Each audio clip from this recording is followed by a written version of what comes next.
Mr. Guthrie and fellow members of this committee, I'm so proud to co-lead the comprehensive support for patients and communities reauthorization with our chair.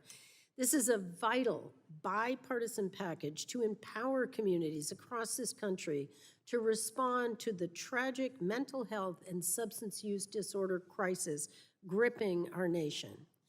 As my colleagues in this room know, we have no time to waste. In my home state of New Hampshire, recent data found that drug overdose deaths just within the last year rose faster than the rest of the country, nearing a decade high.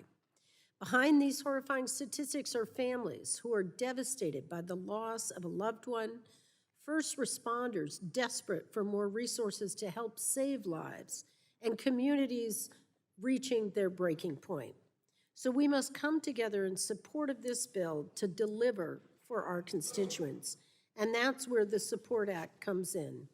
This comprehensive package is an opportunity for Congress to respond to the complicated challenges of mental health and substance use disorder, and to update our approach to match how these issues have changed since we passed the original Support Act in 2018.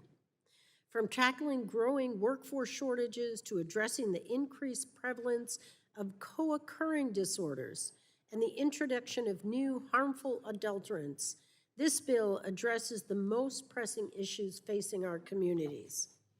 When I first began my work establishing and co-chairing the bipartisan Mental Health and Substance Use Disorder Task Force back in 2015, I spoke to my colleagues from districts across the country about the issues facing my constituents: heroin, opioid misuse, and many members told me at that time they didn't have these problems in their communities, and it just wasn't a priority for them. The unfortunate reality now for all of us here today is that this is a problem in every single district across our country.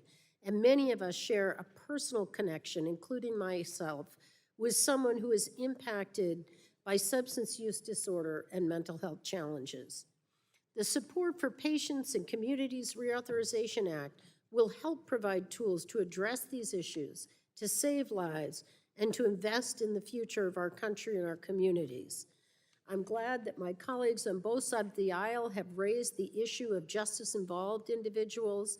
I think it's a tragedy in our country that we don't provide Medicaid coverage for mental health and substance use treatment while a person is incarcerated. And look forward to working with the chair and vice chair and members of this committee to address that issue. I want to thank Chairman Guthrie for his partnership, and I want to encourage all of my colleagues to support this bipartisan bill. And I yield back.